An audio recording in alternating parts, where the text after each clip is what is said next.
There are many recurring characters on the show. Some computers and people just appear everywhere. There's kind of a reason I joke about needing a sound drop every time I mention IBM.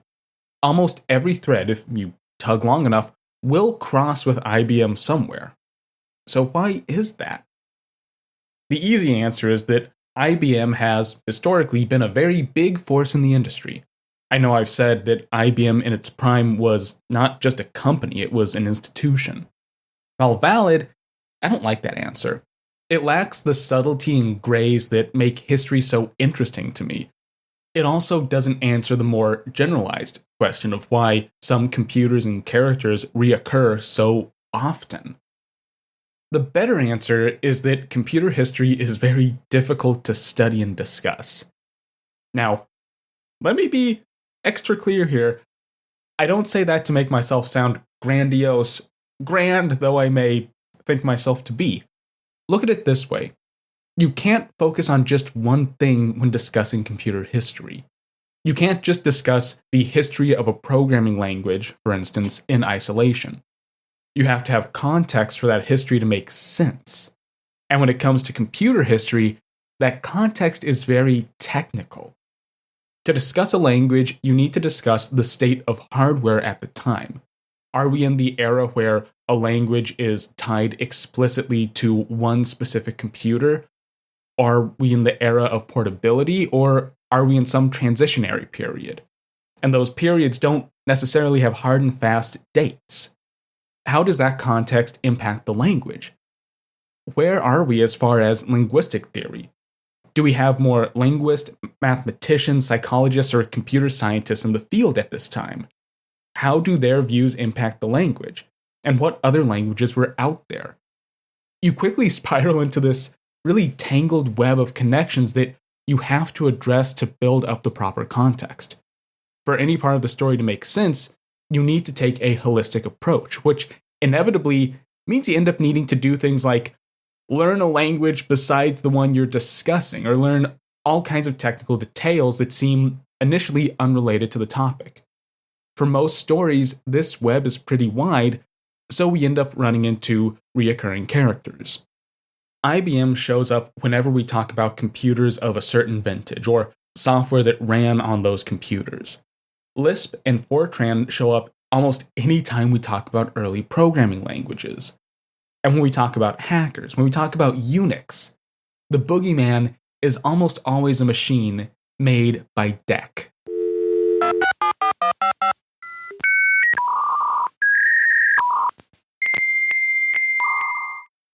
Welcome back to Advent of Computing. I'm your host, Sean Hass, and this is episode 132, the PDP-1. Today, we're tackling a legend in the truest sense. The PDP-1 is a computer that's loomed large in computing since its creation in 1959. It's the machine that Space War, perhaps the first video game, was programmed on. It was home to some of the earliest hackers, at least some of the earliest hackers of the MIT lineage. It gets a little more complicated than that. But it was also one of the first minicomputers, a totally new class of machines for a new era of computing. But the PDP-1 is so much more than all of that. I've had run-ins with this machine in the past, but I've never fully covered it. It shows up all over the place, not just in the aforementioned settings. It was a pretty darn popular machine that spread computing to new places, and it made new kinds of programming possible. I've also personally had a run-in with this computer. Back before I started the podcast, I had the pleasure of playing Space War on a fully restored PDP-1 at the Computer History Museum. My opponent was none other than Steve Russell himself, the co-author of the very game. So this is definitely a computer I know of, I just haven't really delved into the machine. Today, we're going to rectify that. The PDP-1 is a hugely important computer, not just technically, but culturally. It was one of the first mass-produced machines that was designed for interactivity. That, paired with its relative low cost, led to an especially compelling machine. To unwind this machine's history and to make sense of its impact, we need to turn back the clock to the very earliest days of computing. The PDP-1, as revolutionary as it was, didn't come out of nowhere. It actually falls on a very specific lineage of machines. Today, we'll trace back that lineage to see where the revolutionary features of the PDP-1 came from. Along the way, we'll see just what was so compelling about those features and how interactivity could change computing. If you know anything about the PDP-1's history, you probably know it was built by some of the same folk that created the first transistorized computer. The rough story goes that two engineers at MIT who had worked on TX0, the first transistor machine, leave the university and found Digital Equipment Corporation. A few years later, they poach a few engineers who had worked on TX2, a successor to TX0. That new crop of engineers design the PDP-1. Thus, the PDP-1 is sometimes called a commercial version of the TX2. That, of course, is a very reductionist view of things, but hey, it gives us a nice outline to follow. The broad strokes here are correct. DEC was founded by some of the creators of TIXO, or TX0, however you want to call it. The PDP-1 was designed by some of the same people that worked on TX2. But does that mean the PDP-1 is just a ripoff of an earlier MIT design? Over this episode, we're going to be grappling with that question. So I want you to keep that in mind as we work up to the PDP-1 itself. Now, this common story also skips an important part of the lineage. TX0 actually has a predecessor. That computer was called Whirlwind, and it was the first real-time computer. Now, this is another one of those spots where I have to point out some weird shifting lingo. Real-time here is being used to refer to real-time processing, as in, Whirlwind was designed to be interactive. You can actually press buttons and the computer was designed to immediately respond in, real time. That's how computers work today. But back in this period in the 1950s, that was very novel. I have a full episode of Whirlwind in the catalog. The short story here is that it was meant as a flight simulation computer, and things kind of got off the rails. When it was built in 1951, real-time operations were not the norm. The order of the day was batch processing. You'd send off a program to be executed, then you'd wait around to get results eventually. There was even this whole system of clerics and operators in place to handle the affair. You didn't press a button and get feedback. So Whirlwind, in short, represented a pretty different and pretty revolutionary approach to computing. It's also important to note that Whirlwind was built at MIT's Servo Mechanisms Lab. In 1951, the legendary Lincoln Lab was founded on campus. At that point, the Whirlwind project was transferred over to the new lab. Lincoln Lab is notable for a few reasons. Reason one is it was funded by the Department of Defense. So while the lab is dedicated to advanced technological research, it's all under the larger umbrella of DoD spook projects. Project Sage was, in large part, developed at Lincoln Lab, for instance. This means that the lab developed all kinds of advances in networking, memory, and programming, all en route to a large missile defense system meant to prosecute mutually assured destruction. The policy and ethics side of all of this is a totally separate discussion for a separate day. Just know that there is a connection between these real-time systems developed at Lincoln Lab and at MIT and larger missile defense systems and DoD projects. Anyway, let's get back to the topic at hand. One of the neat features of Whirlwind was its interface. For output, it sported an oscilloscope that could be driven almost like a primitive CRT monitor. That meant it could do very rudimentary graphics. Whirlwind had a number of input options, one of which was a flexowriter. This was a primitive terminal, meaning you could actually type data directly into the computer and get instant feedback. Well, kind of instant. We're still talking about a very slow machine. Whirlwind, like many early computers, served as a test bed for new ideas. And one of those new ideas was magnetic core memory. This was a new type of memory that had been simultaneously developed by a number of folk. In the early 50s, the idea was being experimented with at Lincoln Lab. In 1953, a full stack of core was built and installed in Whirlwind. This is where we reach the first big stumbling block of the story, and that stumbling block is named TX-1. There are a few stories surrounding this possible computer.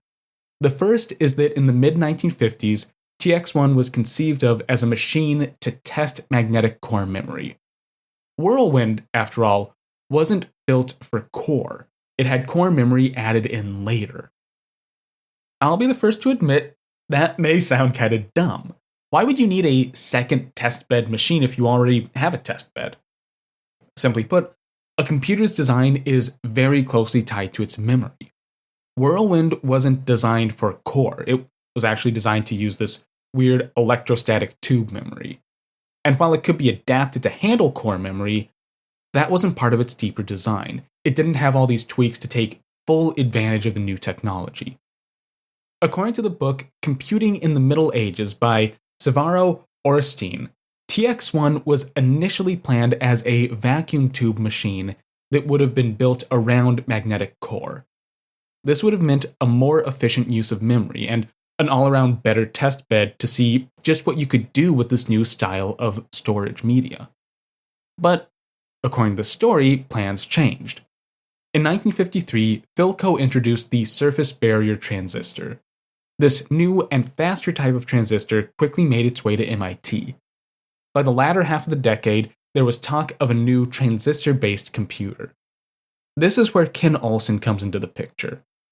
He completed his master's thesis around this time and started working at Lincoln Lab. His thesis had been focused on, what else, but magnetic core memory. And some of his first work at the lab included creating test equipment for memory. Then, in 1955 or so, he was given a wild proposal. As Olsen recounted in an oral history interview with the Smithsonian, quote, "When I was given the opportunity to work on a transistor computer, the idea was kind of new. It was exciting." Olsen continues, "The rules were I could hire nobody and have no space. I studied the rules carefully and found all the loopholes. I somehow was able, one way or another, to get 3 or 4 people to work with me. We discovered that the hallway was not a space, so we moved my office into the hall and put walls around it.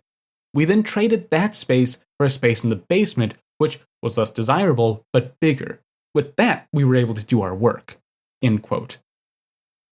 It would be a bit of a shoestring affair.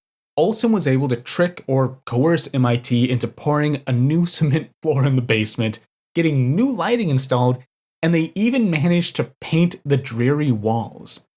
Over the next 2 years, a computer called TX-0 was built in that very basement. But that brings us back to the mystery.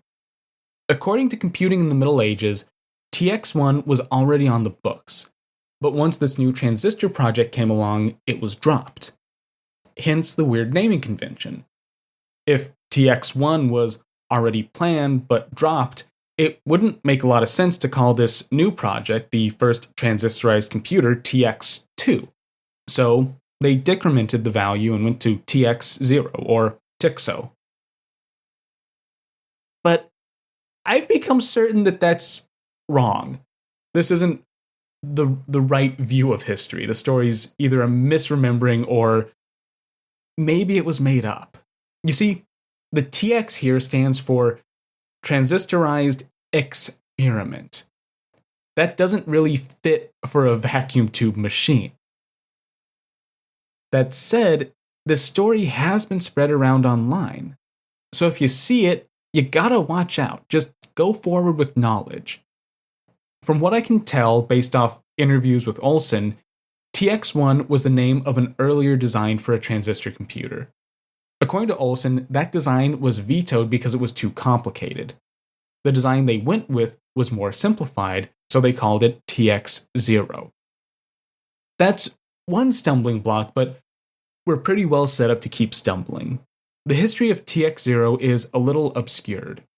The conventional story is that TIXO was designed as a transistorized version of Whirlwind.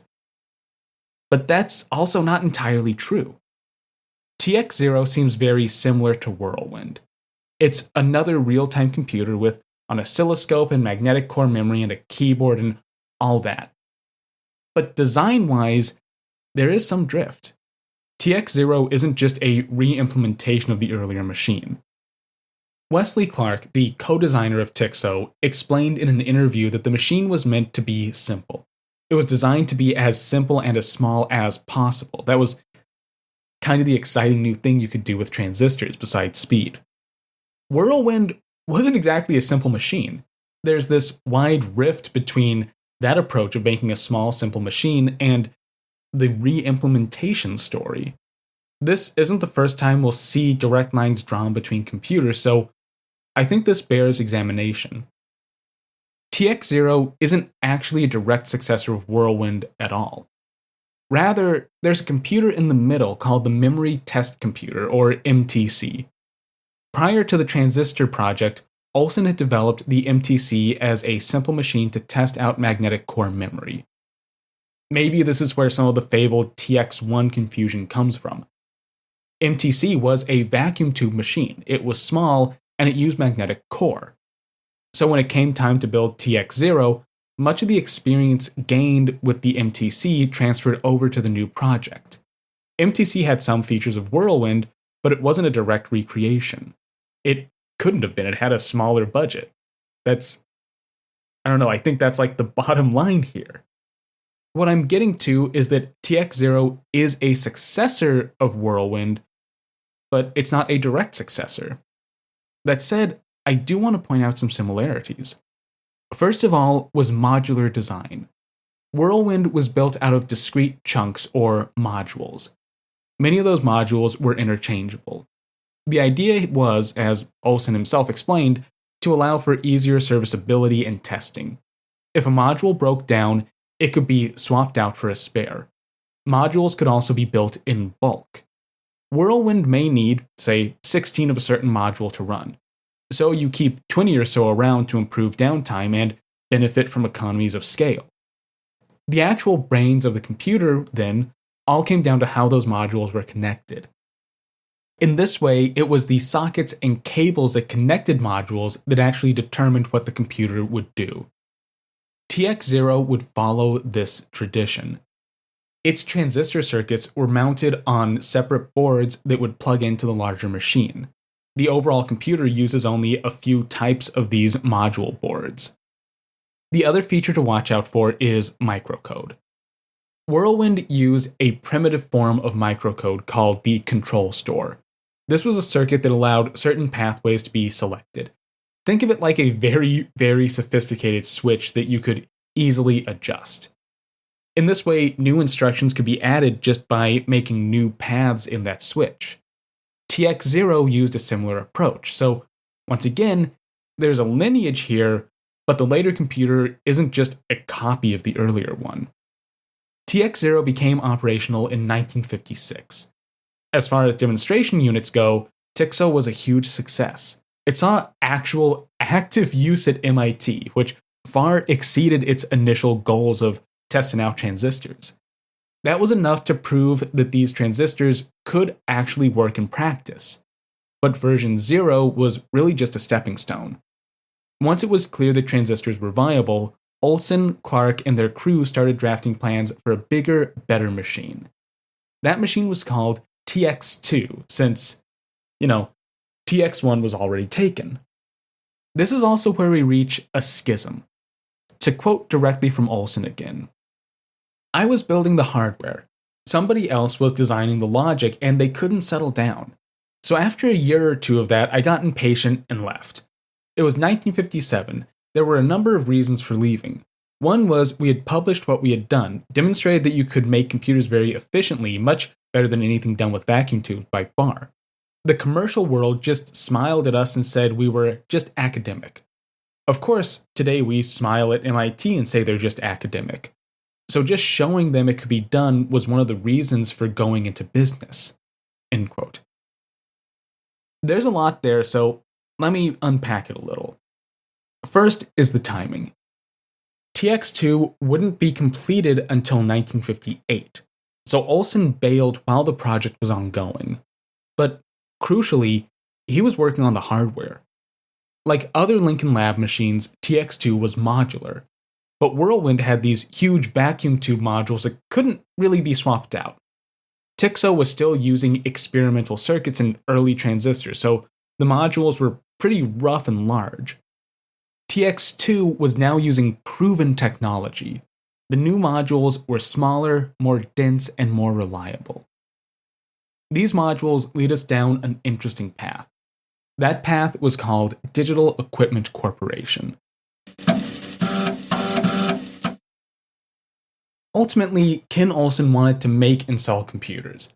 He joined up with Harlan Anderson, another Lincoln Lab engineer, and founded DEC. But their path to get to that point, to making and selling computers, is a pretty interesting one. TX0 had shown Olsen just how promising transistors could be. But these were early days for the technology. At least, that's one viewpoint. Things get a little muddy when you look at the details. The IBM 7070 would be released to market in 1958, and that was a fully transistorized machine. RCA and Olivetti had also been flirting with transistors around this same time period. But Ken says that the business world didn't really believe in transistors. So, what are we to believe here? I think there are two factors at play. The first is timing. The first transistor machines start selling in 1958. In 1957, Olsen is trying to scrounge up venture capital. That means that investors didn't yet know that IBM was interested in transistorized computers. If Olsen had waited a year, then I'm sure investors would jump at the chance to join the bandwagon. The other factor was economic. 1957 was the start of a recession. There was less money to go around in general, which would shrink the pool of possible investors. A new computer company was a very risky gamble, and a risk that came at a bad time. Olsen and Anderson would eventually secure funding from American Research and Development Corporation, but there was a stipulation. This gave the new DEC some cash flow in exchange for a 70% share of the company. That meant that American Research could call the shots. That also meant that, to start off, there was a big hurdle. DEC couldn't make a computer. At least, not yet. That was still viewed as too risky. In order to secure funding and get a working business plan off the ground, DEC made a compromise. They would roll out their computer plan in two phases. Phase 1 would be the production and sales of digital modules. If that went well, they could transition into making computers. So, we can look at this another way. Olsen had bet his future on this whole digital module thing. So, what exactly is that? This is where we get to the brass tacks of digital lineage. These modules were almost identical to the digital transistor modules Olsen had built for TX2, at least circuit-wise. The plan was to basically take some of the modules designed for TX2, rework them a little bit, repackage them, and sell them on the open market. In practice, the main difference actually came down to packing. DEC initially offered two types of packing: system design modules and laboratory modules. The system design modules were the closest to what would be thrown into TX2 the next year. These were transistor circuits in metal trays with big plug connectors on the back. They could fit into equipment racks, plug into big ports, and be used to build up semi-permanent systems. Here I'm talking everything from simple logic up to maybe an actual computer. Laboratory modules were slightly different. These modules were packed in enclosed metal boxes with discrete ports on the front for banana plugs. The idea was to throw these on a lab bench and wire them up for testing out circuits, working up temporary logic or any number of lab bench tasks. The front panels of these modules are actually pretty neat in themselves.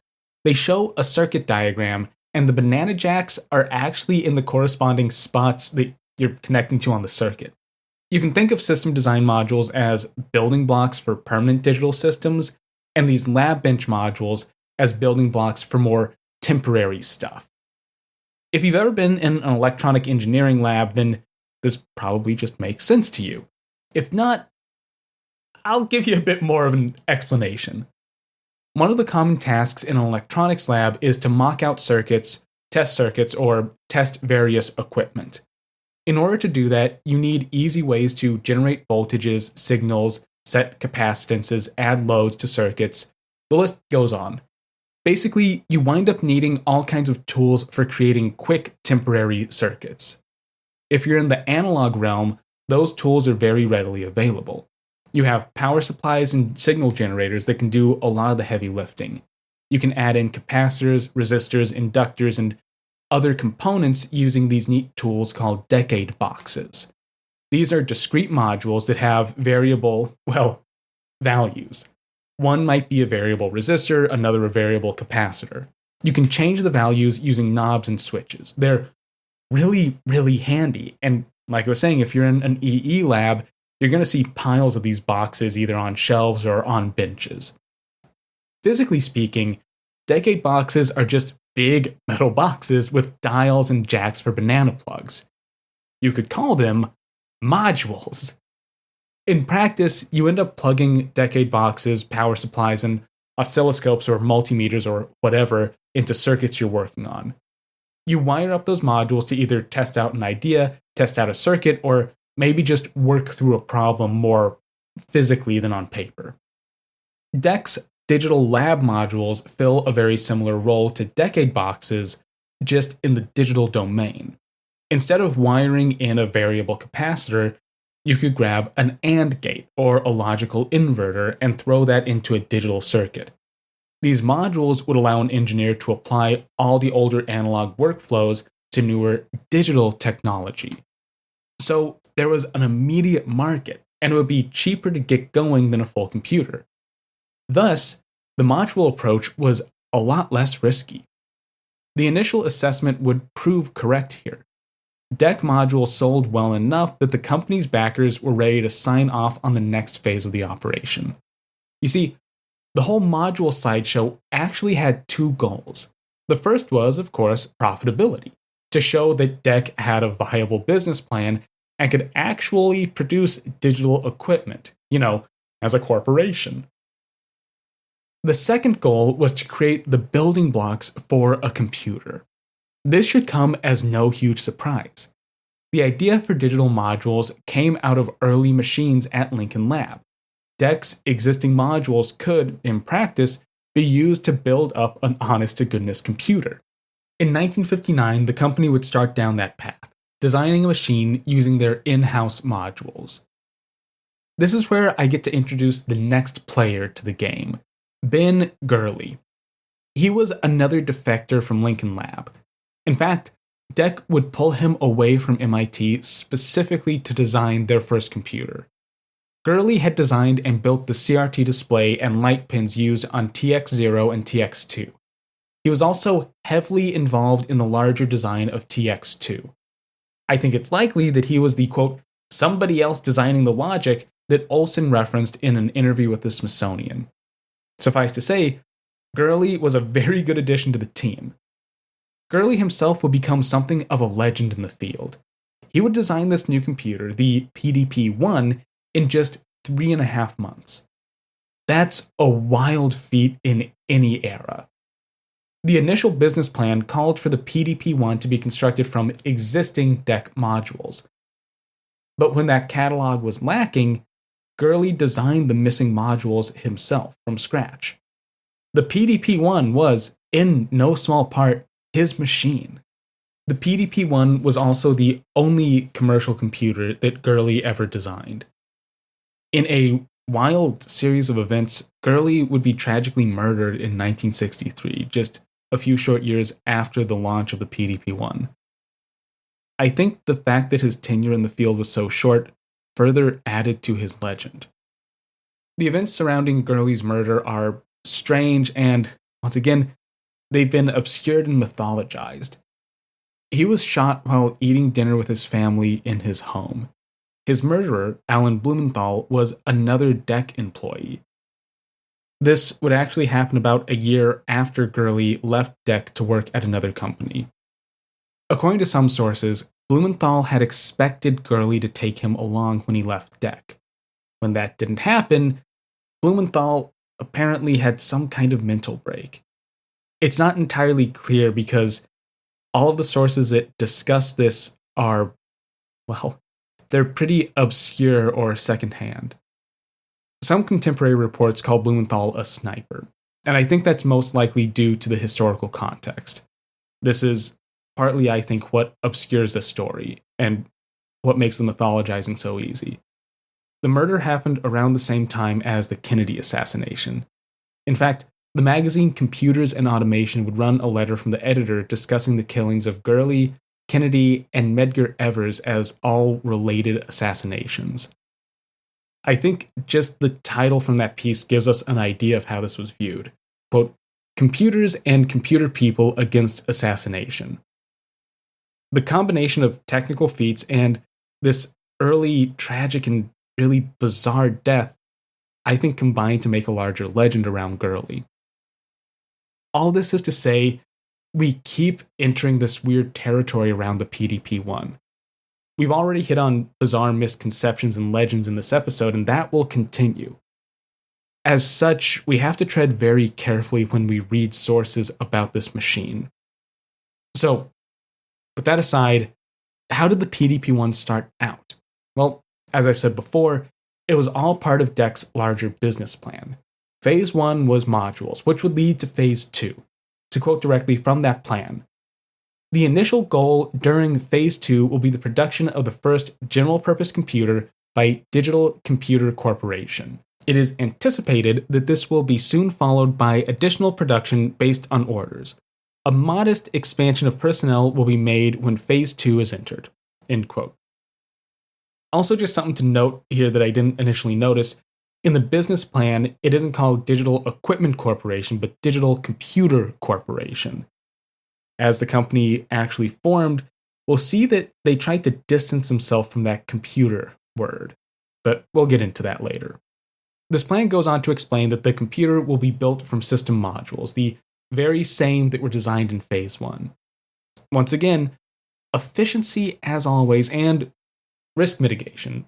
Really, a lot of this business plan is about mitigating the risk of starting a new computer company. If you just had this information, it may lead to some bad assumptions. First is that there wasn't much of a plan here. Just, let's build a computer with transistors.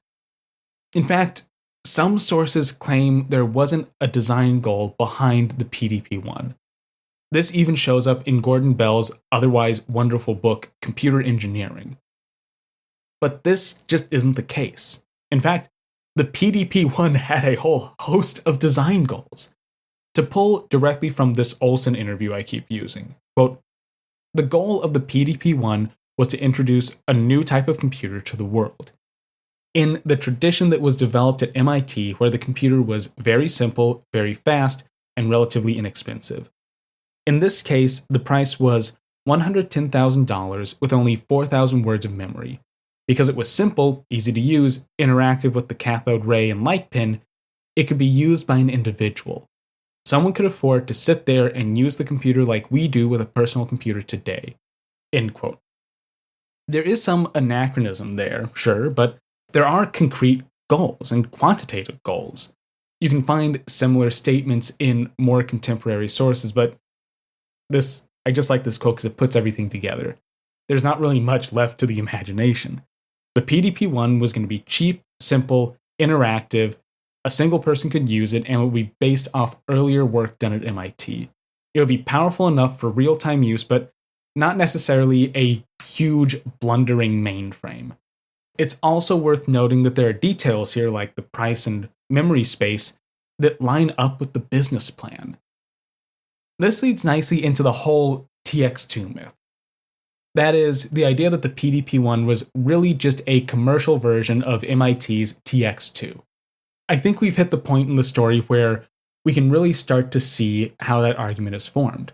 The PDP-1 was planned to be an interactive machine in the mold of all those MIT computers that the DEC team had already built. It was also composed of DEC lab modules, themselves adapted from the designs of the TX2 modules. I mean, Olson even designed and built the modules for the TX2. But we already have the evidence we need to disprove this. Gurley had to create new types of modules for the PDP-1. That alone means it's not a rebadged MIT machine. There's also the timeline to consider. TX2 was complete in 1958, a year before the PDP-1 was finalized. On the one hand, that means that MIT's designs were waiting to be used. But this was a period of very rapid change and development in the field. By 1959, TX2 was already somewhat obsolete. There were already new technologies, new ideas, and new approaches out there. Copying an old machine would just be unrealistic. As we move forward into the more technical aspects of the PDP-1, I want us to keep our eye on this TX2 comparison because I think, personally, this is the big myth and also a really interesting comparison to make. Now, there's the additional matter of the machine's name, PDP-1. That's short for Programmed Data Processor 1. Now, the numeric part, that's easy.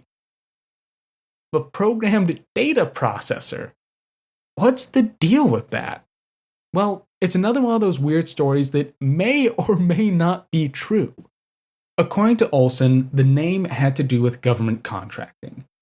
Here I'm going to be paraphrasing from the Smithsonian interview, since the explanation there is a little rambling. So, initially the computer didn't have a name. Then at some point in development, DEC received a letter from some government organization asking about hardware for reading seismographs. This could have led to a very lucrative federal contract. But there's a catch.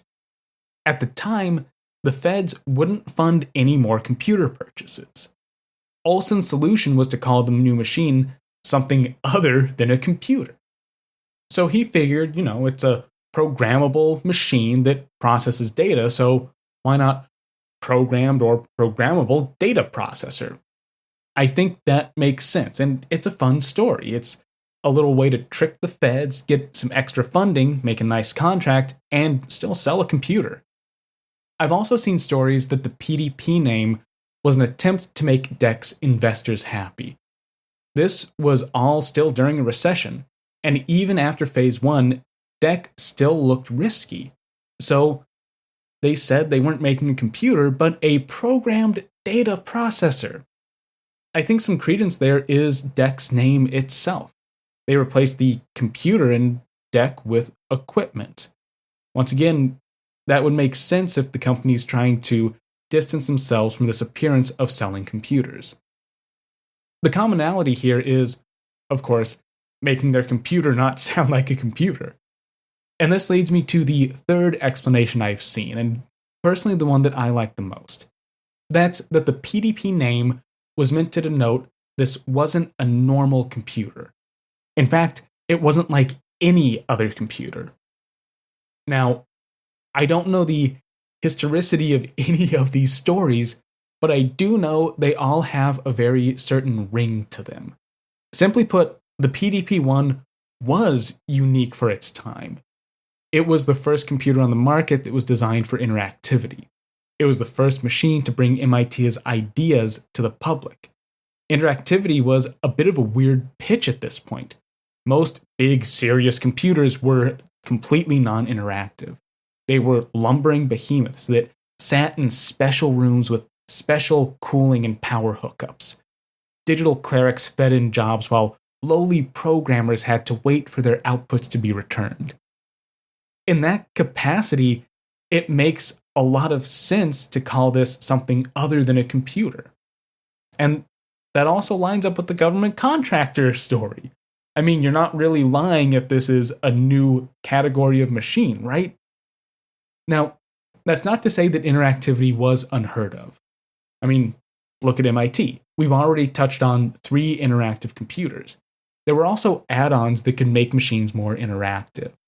There were tricks that could be pulled to make a lumbering beast more agile. But those tricks were usually relegated to research and maybe some well-funded companies that were working on the bleeding edge. There were actually some commercial machines that were meant for interactivity that could be bought prior to the PDP-1's release.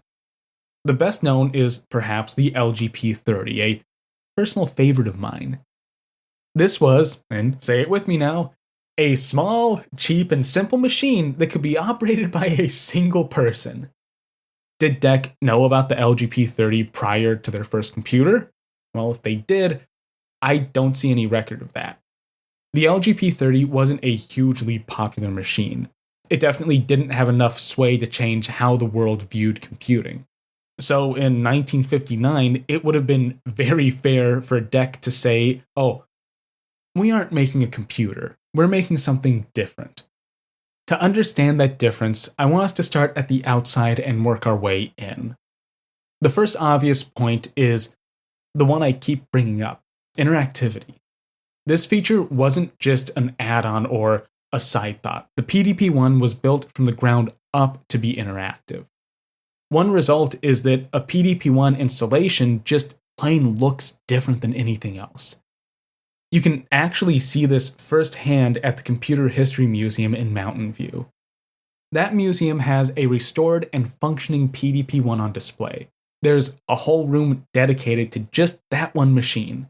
You can walk in and, during special events, even use the thing. This means we're dealing with a real working computer lab. At least a cleaned up one with a little barrier so you don't jump on the delicate computer. Now, right next to the PDP-1 lab is another restored machine, an IBM 1401. These machines are contemporary. They were both released in 1959, but they couldn't be more different. The 1401 is a classic mainframe. It operates in batch mode. It's supported by a cadre of separate special-purpose machines, printers, card punches, unit record equipment, tape drives, and so on. It requires special power, special cooling, and special data conduits to function. The 1401 lab actually has a false floor just to handle all these wires. When you enter the room, you walk up a ramp. The entire lab had to be custom built to fit this machine. That's the reality of a mainframe. These are big computers that almost warp the world around them, both literally and financially. The entire room is full of support for this one machine. And even with all that, you still have to run programs one batch after another. By contrast, the PDP-1 lab is almost Spartan. You have the PDP-1 itself and a desk. That's about it. On the desk is the only external support you need, a CRT display and a teletype terminal. That's all you need for a working PDP-1 system. You don't need a false floor, you don't need a pile of other equipment, you don't need forced air cooling, you just need a PDP-1 and two peripherals. I think that makes for a very clear distinction. Now, technically, the integrated terminal was just a teletype. Technically speaking, the integrated terminal was just a teletype. It was always in online mode, meaning it was wired directly to the PDP-1. If you type a key, that information was passed directly to the computer, and the computer could also send a character to the teletype to be printed on paper. The special word here is direct. Let's just look at the 1401 for comparison's sake. On that machine, there was no direct way to type into the computer. You would have to punch your data onto cards on a separate machine, and then have the 1401's card reader read those cards and place that into memory. There was an optional printer for output, but that's not really real-time feedback, is it? You can't do something like an interactive shell on a 1401. The same was true for most contemporary machines. In practice, many PDP-1 installations would add on a separate Freedom flexowriter.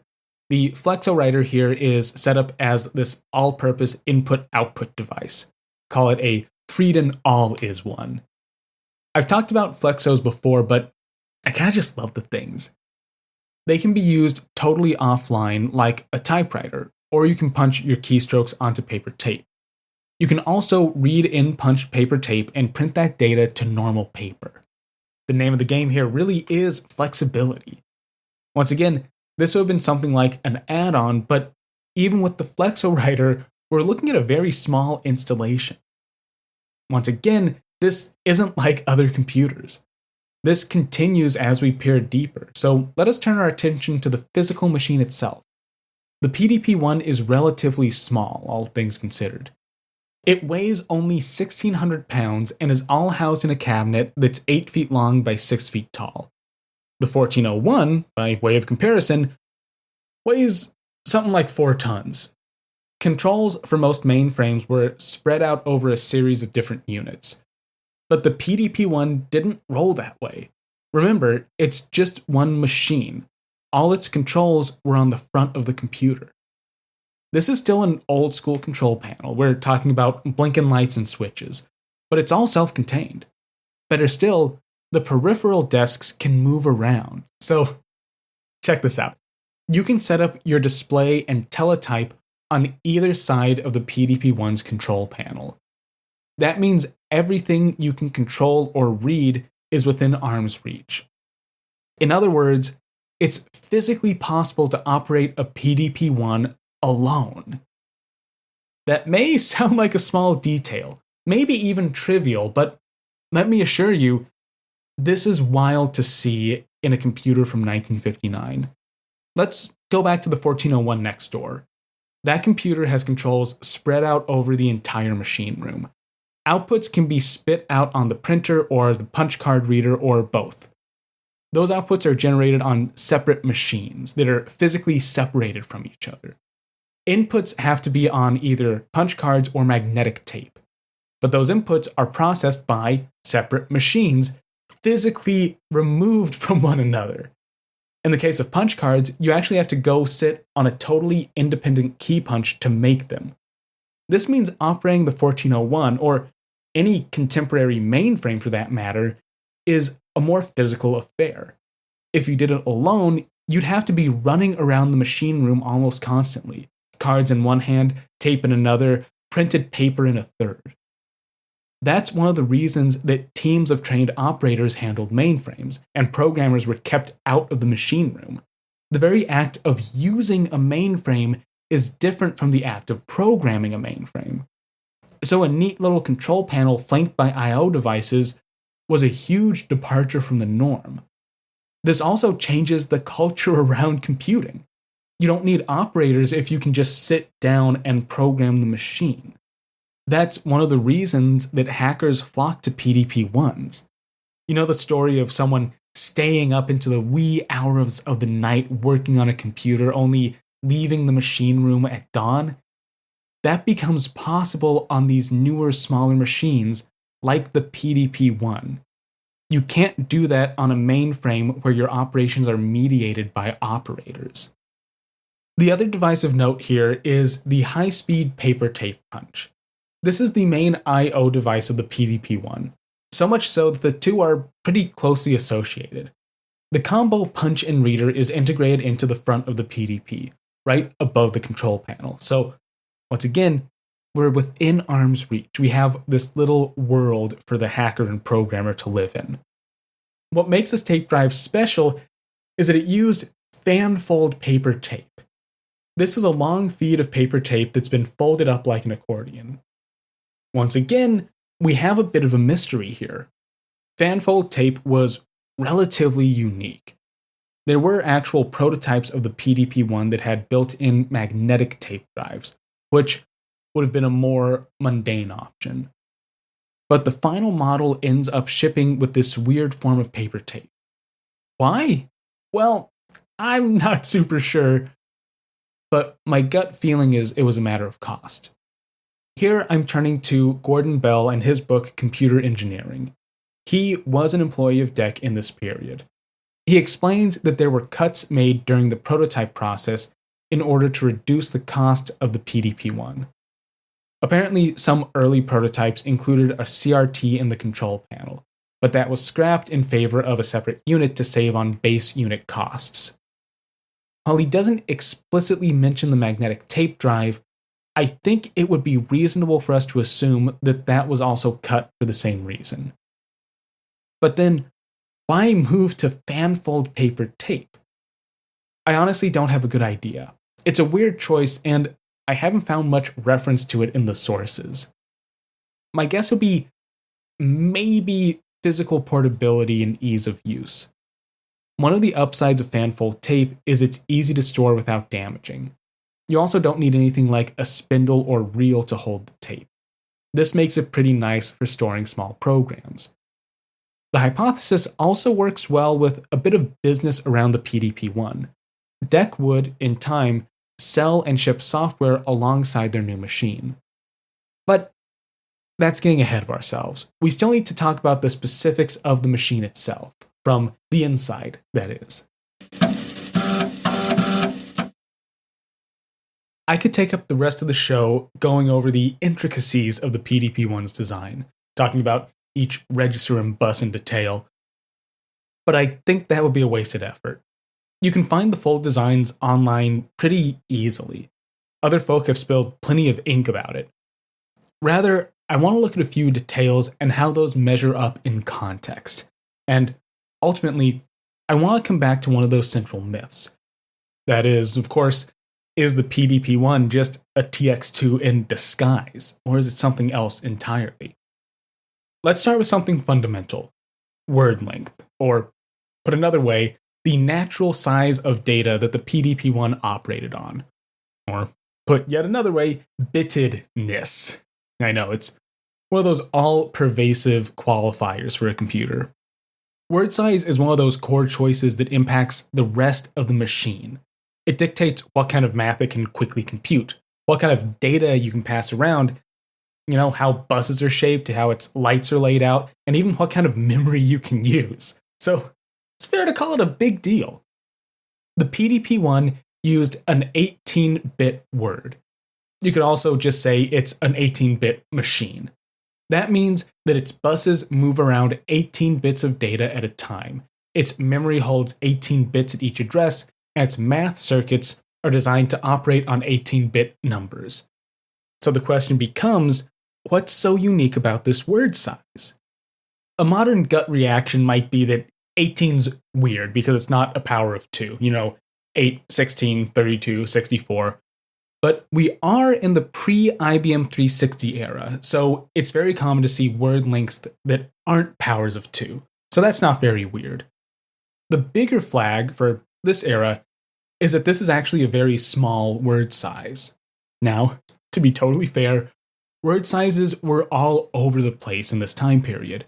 The IBM 1401, itself a business machine, was technically a variable word length computer, but its basic word size was 6-bit. That's, however, not the best comparison, since the 1401 was meant to work with character data and not really do huge mathematical work. The better comparison here is to a scientific machine. Now, laugh all you want, I am falling into some of IBM's old sales and product line jargon. You will have to forgive me, but I think this is actually useful here. Back in this period, IBM had two main product lines: scientific computers and business computers. The 1401 was a business machine, which is really basically a glorified punch card accounting system that could be programmed. On the scientific side were machines like the 700 and eventually the 7000 series. These are meant to crunch numbers and do real, hardcore mathematical work. Let's take the IBM 709 as a baseline here, since it was released just a year before the PDP-1, and I think its specifics are pretty indicative of the larger pack of scientific mainframes.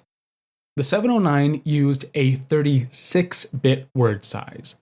That's twice the size of the PDP-1's tiny 18-bit words. Why the larger words? Well, it comes down to simple math.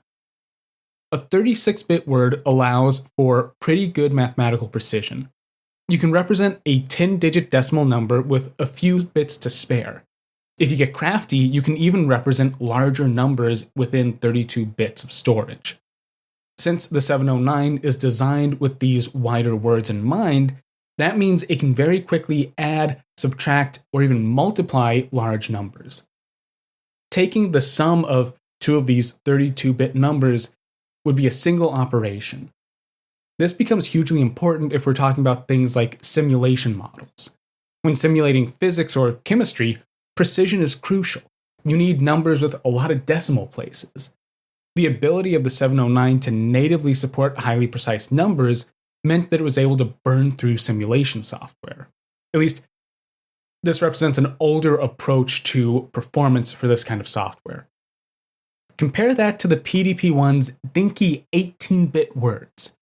If you needed to multiply two 36-bit numbers, that would be a handful of operations.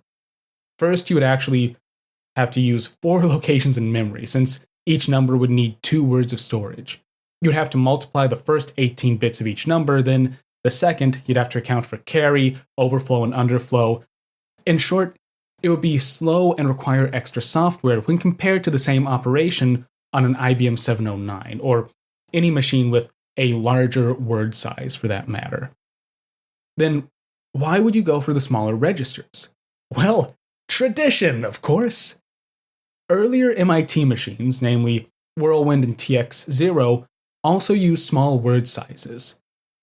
They were 16 and 18-bit machines, respectively. And to note here, just for completeness, TX2 was actually a 36-bit computer. So that's another difference between the PDP-1 and TX2. Anyway, smaller word sizes make for more simple machines, which means cheaper machines.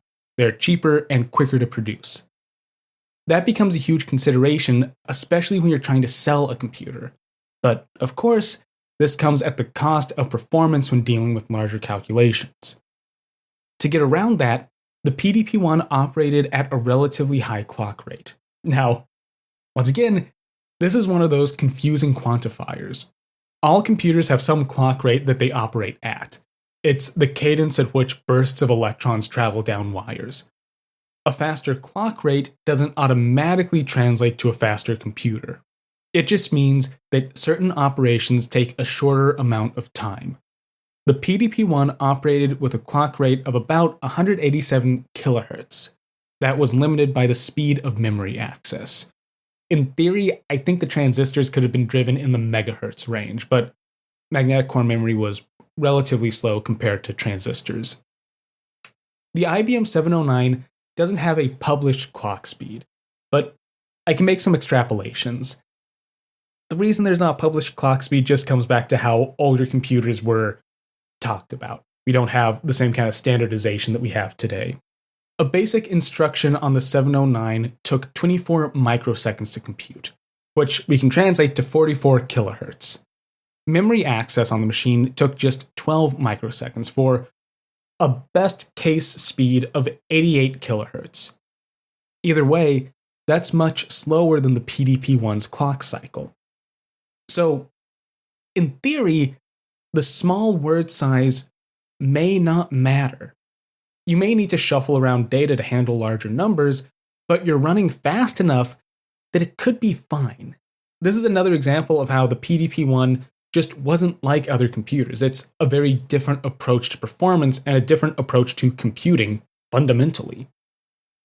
However, this isn't to say the PDP-1 was a speed demon.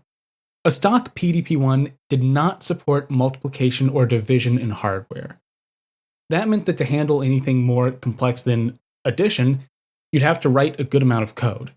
That hoses any theoretical gains you get from a faster clock rate. Remember, fast clock rate doesn't actually mean fast computer, at least not always. This actually leads to one of the ways where the PDP-1 was like contemporary mainframes. Note that I said a stock PDP-1 didn't do hardware multiplication. Well, you could actually fix that. Later models had an optional expansion called the Type 10 expansion, or sometimes Option 10, that added hardware multiply and divide circuits. That expansion, of course, came at a fee. Today, that may sound weird. At least, I hope it sounds weird and wild. With the state of subscription services, maybe this will come back in vogue, but I really hope not. Mainframes, the only real computers on the market at the time, were designed explicitly for this kind of pay-for expandability. Their sprawling size should kind of be a tip-off to that. The IBM 1401, for instance, had an index register add-on. You could literally pay IBM to give you more processor registers to work with. DEC would sell a whole host of expansion options for their first machine. The hardware math circuits were one option, but you can also get a high-speed I/O controller, a mysterious sequence breaker, or even drivers for magnetic tape and punch cards. In fact, the PDP-1 had been designed specifically for expandability, much like contemporary mainframes. Early in prototyping, the PDP-1's chassis had been enlarged to add extra space. So a stock machine actually had these void spaces inside its cabinets just waiting to be filled. Of course, this was all helped by the modularity of the PDP-1. The overall architecture made expansion much easier than it would have been with a computer that wasn't modular. With this, I think we can start to see how the PDP-1 was bringing new concepts to market, but those new ideas were shaped by its context. To continue in that vein, we need to discuss interrupts. The basic idea of an interrupt is pretty simple, and it's something that's been around in some capacity for most of the history of computing. The idea is that there are certain special events that need to break the normal sequence of program execution. These started out as error cases. Basically, the computer detects a problem and automatically drops whatever it's doing and freaks out. Over time, this progresses to actual useful sequence breaks. The computer runs into an error, stops what it's doing, and jumps over to some predefined code that will hopefully help resolve or explain the error to an operator.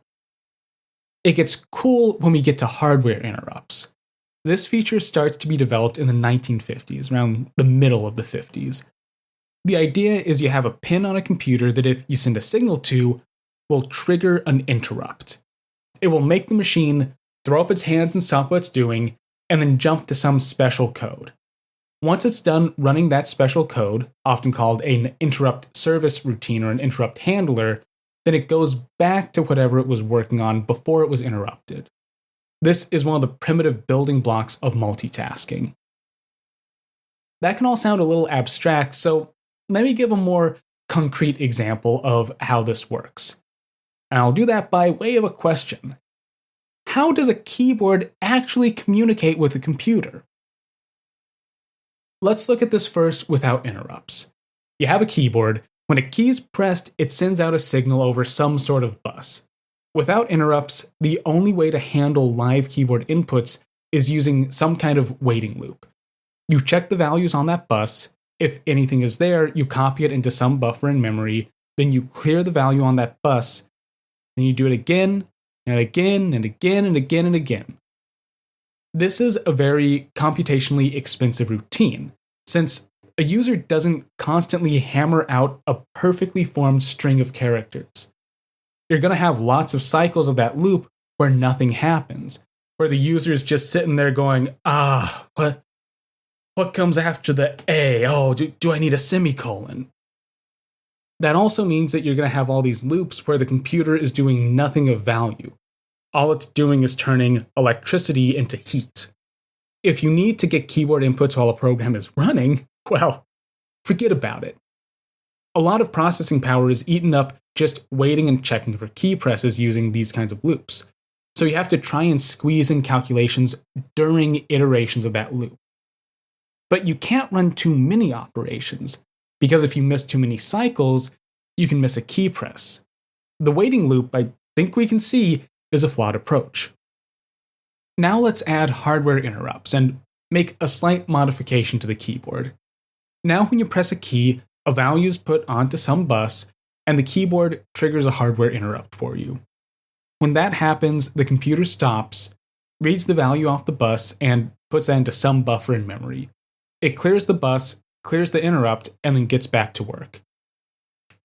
Notice there are no loops. There is nothing having to do with synchronization, not really even much of a slowdown. The computer just gets interrupted maybe a few times a second at most, does its hardware thing, then moves on as if nothing ever happened. It should be clear that this is a much better approach. Hardware interrupts mean that a computer can actually be interactive with little degradation in performance. Sure, you could hammer at the keyboard fast enough to cause issues, but a normal person wouldn't do that during normal operations. The average typing speed these days is just over 40 words per minute.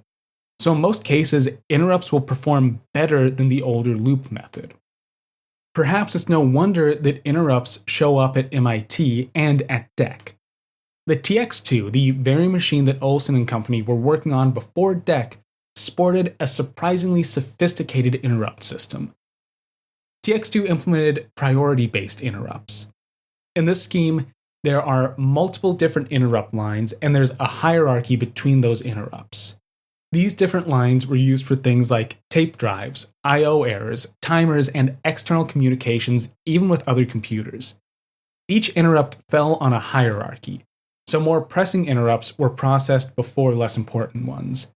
This system also allowed TX2 to do things like delaying executions of chunks of code until certain events occurred. The flexibility here for programmers must have been a dream to work with. The PDP-1 also had hardware interrupts, but with a caveat. There was an add-on available, the mysterious sequence break module, that could handle priority-based interrupts and multiple hardware interrupt channels. But stock, the PDP-1 only had one hardware interrupt. This was perhaps not the best setup, but it did make the base model cheap and simple.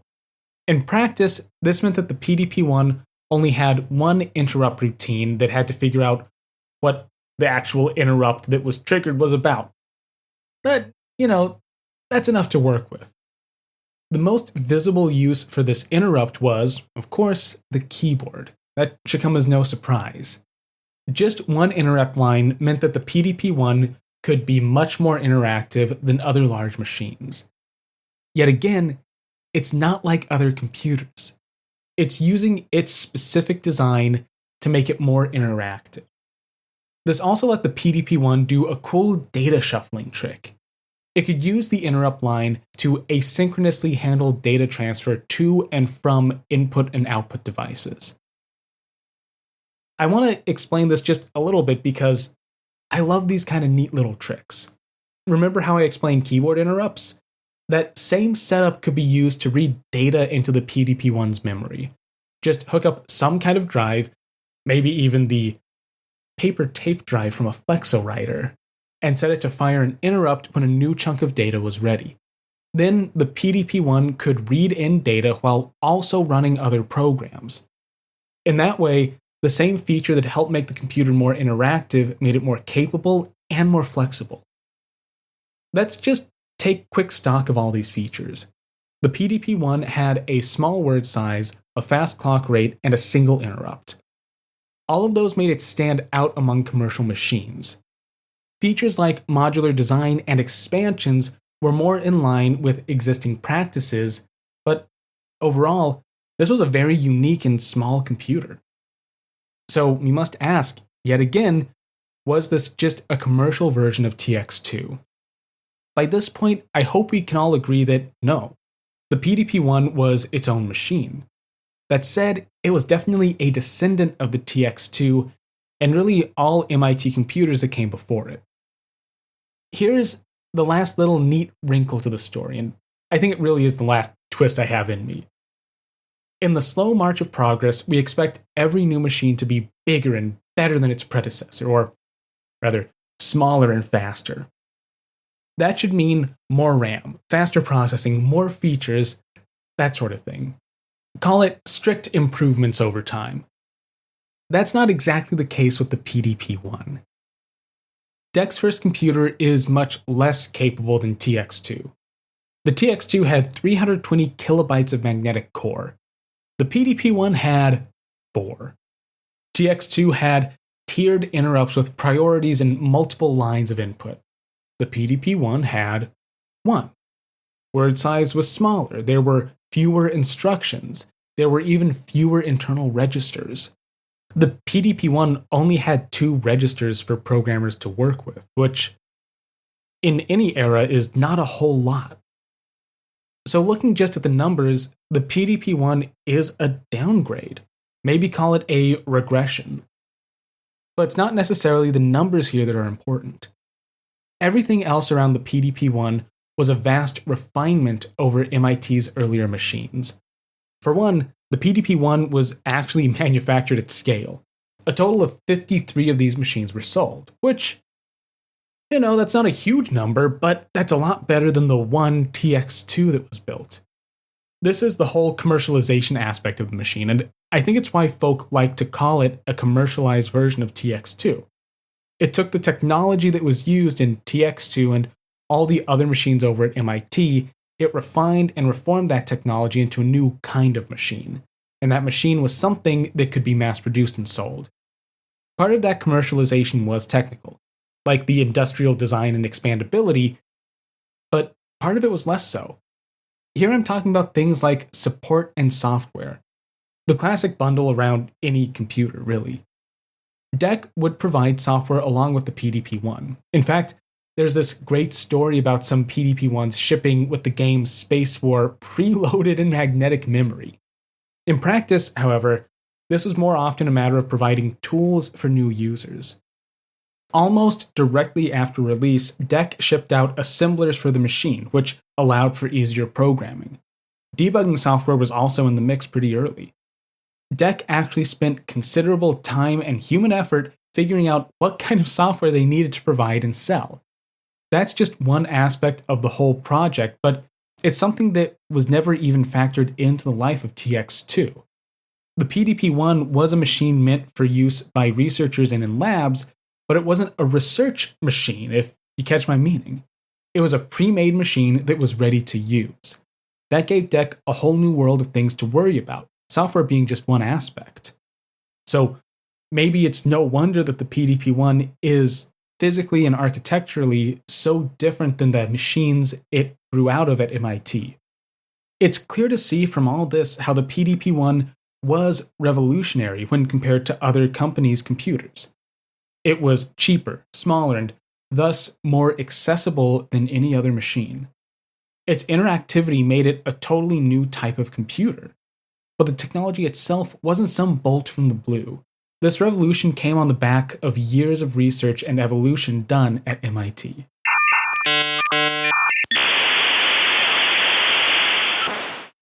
Alright, that does it for this episode. Once again, this is one of those times where I have to say I'm just skimming the surface. The PDP-1's history is so much more complex than just its beginnings. It becomes the home of many early hackers. It's where Space War is written. So the first text editors are developed on the PDP-1. It's used in early time-sharing experiments. The list really goes on. I've consciously avoided falling into discussions of the actual use of the machine because the PDP-1 just comes up so often on the show as a setting for other stories. I'm sure it will continue to do so in the future. There was one surprise that I ran into, though, during this episode. There seems to be an almost complete lack of scholarship around TX2, which seems kind of strange to me. You can dig up a whole lot of primary sources, but there are very few secondary sources around. That's especially weird because TX2 itself was an important machine. There's definitely some meat there that I think I want to come back to when I have some more time. Anyway, as far as the PDP-1 goes, I hope I've been able to outline what a fascinating machine it truly was. When it went to market, there wasn't anything like it. DEC was able to transmute ideas used in MIT's computers into something more simple, more practical, and more accessible. The result is a machine that's firmly set in a lineage of computers, but not in the most expected way. We've reached the end, but I do have just some quick announcements before I sign off. You may have noticed this episode's late. Everything's fine with me. I just got really busy a few weeks ago when I was starting production, which leads to issue 2. I am about to go on a big long vacation. This has been planned for a little bit, and I had scheduled things a little more tightly so I'd be on my normal release schedule, but pushing this episode back has pushed back next episode. I'm actually going to be gone for 2 whole weeks, so I'm pretty sure that next episode will also not come out for 3 more weeks. After that, I'm going to commit to getting back on track. More for myself than anyone. I like having a very set schedule. Anyway, so if you don't see next episode 2 weeks from now, that's because it's going to be just a little bit late. With that said, Thanks again for listening to Advent of Computing. I'll be back, you know when, with another piece of computing's past. And if you like the show, there are a few ways you can support it. If you know anyone else who'd be interested in the history of computing, please take a minute to share the podcast with them. You can also rate and review the show on Apple Podcasts. If you want to be a super fan, you can support the show directly through Advent of Computing merch or signing up as a patron on Patreon. Patrons get early access to episodes, polls for the direction of the show, and bonus content. I'm actually polishing up the script for a bonus episode right now, which will be coming out next week. So if you want to get that, you can head over to my website, adventofcomputing.com, and get a link out to Patreon. If you have any comments or suggestions for a future episode, you can go ahead and hit me up on Twitter. I'm at adventofcomp, and I at least read everything I get mentioned in. And as always, have a great rest of your day.